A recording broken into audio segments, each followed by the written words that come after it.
Hi guys, you can have me in portrait view today, which is the not cool kids way to make a YouTube video, but I can't deal with the setup with having it landscape. Anyway, this video is I think my first video on a sleeve update in a little over a year, a little bit more than 13 months I think. Sorry, it's been so long, but with COVID, not really much has happened at all. I don't know if I mentioned in my last video, probably did. I needed to have a what's it called? A gastroscopy, and I'd been put on a waiting list. Bit of background, I should have done that first. I had my sleeve gastrectomy done in May of 2019. It's now the beginning of March 2021. So it's been about 19 or 20 months since I've been sleeved. When I got sleeved, I was 127 kilos. Today, I'm 97 point something, probably about 97.5. I'm not 100% sure because I didn't weigh myself till after coffee today, so that's a guess. Ballpark, 97 point something. Around about this time last year, I'd gotten down to about 87 kilos. But I was seeing a guy who just had me all churned up. And I couldn't eat. When I get emotionally all churned up, I can't eat. So that's why I'd gotten down to probably about 92, 93 kilos pretty reasonably easily. But then with seeing him, I just dropped off all that extra weight. So even though I'm 97 kilos now, which is 10 kilos higher than my lowest since being sleeved, I really only feel like I've put on about 4 or 5 kilos on top of what I feel my weight would have stabilised had I not had that emotional turmoil. And that's pretty normal. I'm sitting at 30 kilos down from what I was when I got sleeved, so it's very normal to lose the weight and then put a little bit back on. And I've been pretty stable at 97 for a while now. I feel great. I look great. I'm willing to bet that all my blood test results and everything would be fine. My blood pressure last time I checked, it was perfect. I've actually got to go, and it's just a checkup. It's not because I'm unwell or anything. I'm actually quite well. Getting my bloods checked probably next week. I expect they'll all be fine, but I'll check back in and make another video to let everyone know, because everyone likes to see how I look now and they want to see what 97 kilos looks like. I'm 169.5 centimetres tall now. No, sorry, 169 centimetres, 5'6.5". And when you're getting that short, because I'm losing height as well as weight, that ½ inch matters. So I'll show you what I look like now. Move that out of the way. This is me now.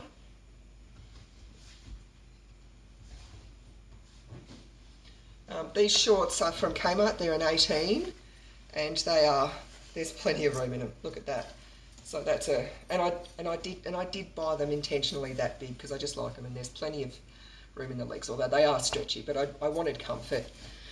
My top, that's from Kmart too, because I'm really fancy. I think it was a size 20, but this one's not stretchy, and my boobs are fucking ridiculous, so that's why I need the 20 in these non-stretch cotton tops. So that's where I'm at the moment with my weight. So if you have a look back on my previous videos, you'll see that after the sleeve, I continued to have problems with reflux. I still have problems with reflux. So I firmly believe that I should never have actually been sleeved. I should have just gone straight to bypass, but public system. You got to do what they tell you. So they finally, I think it was after, I can't even remember because COVID's everything's just like a blur to a large degree. But they eventually agreed to put me on a waiting list for a gastroscopy to see what was going on, to make sure, I think, that the hernia repair had held up, basically, and that there was nothing wrong with the actual sleeve gastrectomy itself. So they put me on a list, and I haven't even had a clinic appointment in over a year. It's been over a year since I've had any kind of follow-up after my sleeve gastrectomy. I only had a couple of follow-up appointments after my sleeve. So they put me on a list, and then during COVID, they cancelled all clinic appointments, so there's been no clinic appointments, which I think is a little bit weird because they could have been doing telehealth appointments just to check in on people and get them to, self-report what their weight was and talk to them about any issues they may be having, check up on them, that their diet's okay, that they're, being active, and, just all those sorts of things that, you could do via a telehealth appointment, but they didn't. So I really feel for the people who, because this was my second go around at weight loss surgery, so I'm an old hand, but there's plenty of people who would have only just been lap banded or sleeved or bypassed or whatever, that have just been left to fend for themselves over the last year. Or maybe I just wasn't prioritised. Maybe they are doing telehealth appointments with the newer patients who need it more than me. I don't know. I hope so. So anyway, I'd been put on the list, and then, the clinic appointments got cancelled, and then sometime last year, and I honestly can't remember when it was, but someone called me from the waitlist office and said that they were trying to catch up on all the elective surgeries, and gastroscopy is one of those procedures. So they were going to be shuffling people off into the private system to have their procedures done as a public patient. So I got a call about that, and they said, these are the hospitals that you can go to. Which one would you like to go to? We'll put you on a waiting list for that hospital to have it done. And then I didn't hear anything for months and months and months, and I thought, I was actually thinking I've got to call someone about that and make sure that it has actually been done, because they might have forgotten about me or whatever. And then I got a phone call last week from one of the private hospitals saying, we've had a cancellation, could you possibly come in tomorrow? And I thought to myself, oh yeah, I'm waking up in the middle of the night choking on reflux, so yes, I can come tomorrow. That's fine, I'll be there tomorrow. So I had 24 hours notice of having a gastroscopy, which works for me because I get quite anxious about it, so it gave me less time to be anxious. And I'm not saying that gastroscopy is anything to be actually anxious over. It's just that I've had so many surgeries and procedures that I'm just a little bit gun shy with them now. Mainly just them getting that IV in it, and I'm fine with blood tests and everything, but because every time I go in to have any kind of procedure done where I've got to either have a general anaesthetic or be sedated, and it's exactly the same drug, they just give you less of it for sedation, which is what they do when you have a gastroscopy. They always go straight for my hands, and I'm like, no, it hurts in my hand, and you're going to poke around, I don't care how good you are, you're not going to be able to get it. I've been through this. And so then they go here, here, or they want to do it here, down sort of lower in my forearm, and I'm like, no, that does, please trust me on this. I've had this done so many times. I'm sure you're very, very good at your job, but I can guarantee you it's not going to work. So then, I only like it here because I know it works there and it doesn't hurt. I'm fine with it there. So that's what I get anxious about anyway.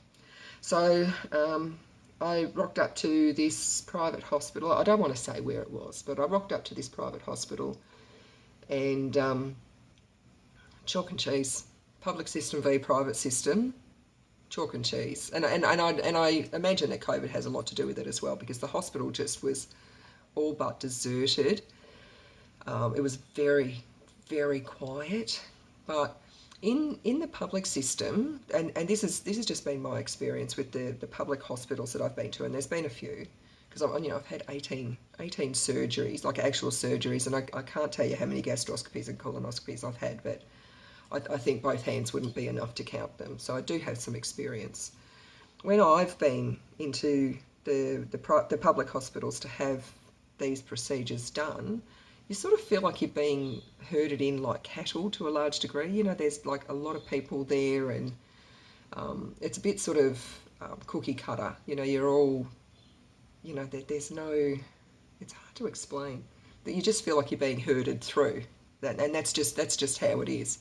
They're very good in the public system, but it's, I don't know, it's a little bit sort of like mass produced. So when I went into the private hospital, and everything just ran so smoothly. Even the, you normally get that swag of paperwork that you've got to fill out when you go and have any sort of procedure done, and they want to know all your medical history and what you're allergic to and what drugs you're taking and just everything. And so you're there for ages, like by hand filling it all out, and you've got to post it to them and everything. With this private hospital, they just sent me a link to go online and do it all.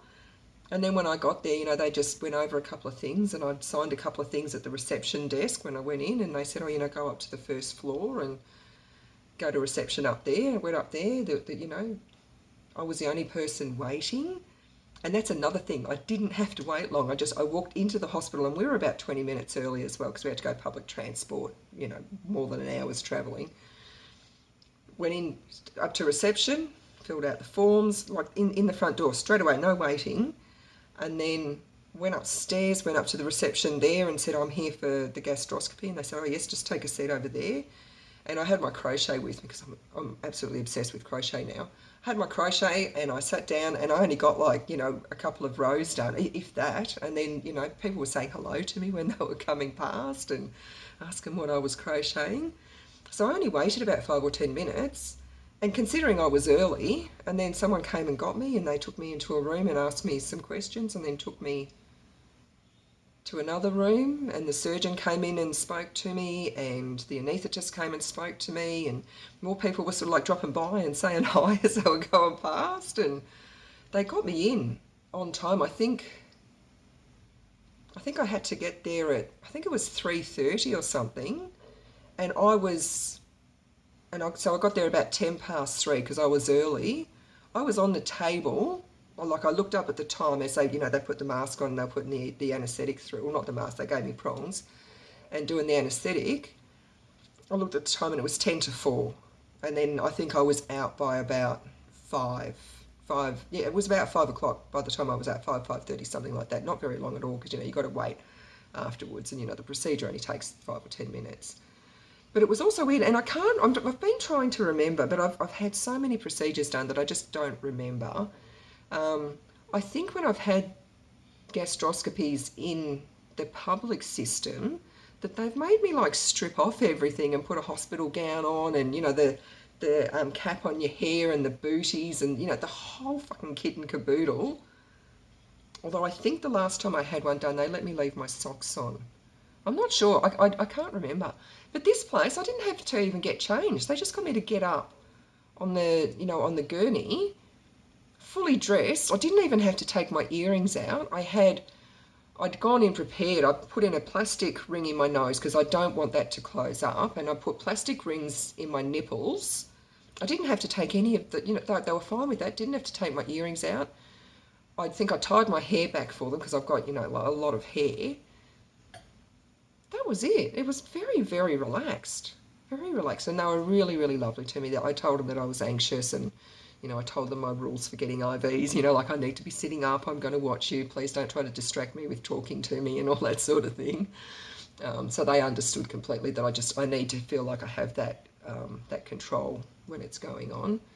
So, and then I did the thing, when I came out of it, I think someone came and spoke to me about it to tell me how it had gone.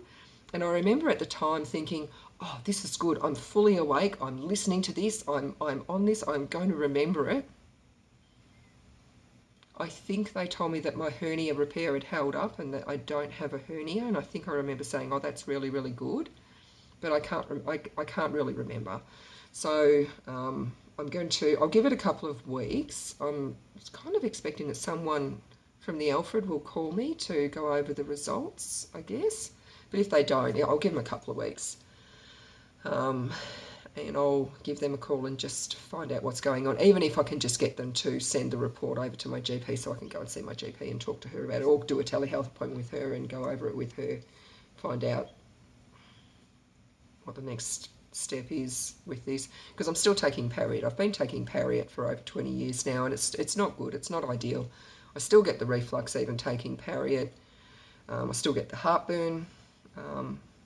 It's not a viable solution for me to be taking Pariet for the rest of my life. It's the studies. There's been no studies done with anyone who's taken it for more than 10 years, and they say that it can cause stomach cancer.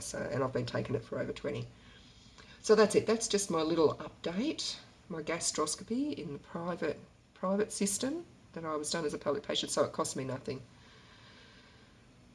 That's it, and I'll probably make another video next week to let everyone know what my blood test results are like. I get my potassium checked because of a fluid tablet that I take, and also because after I had the sleeve done, and if you go back and see my the videos that I made in the few weeks after having my sleeve done, I was very, very sick with low potassium and a few other things. So I keep an eye on my potassium levels. I think I get it done every 6 months now, and they're fine now. Or actually, I think last time they were a little bit low, but it was only marginally low, so it was okay. And I'll get my iron checked. That started going down again. So, but I'll do an update on that when I do my hysterectomy update. Hysterectomy slash perimenopause slash menopause. I don't know what's going on. So I'm hoping that my iron levels have stabilised now.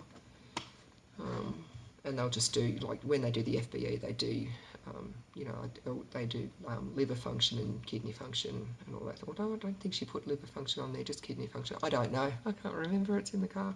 But I'll let you know next week. And that's all. That's all for now. That's my update. I'll talk to you soon.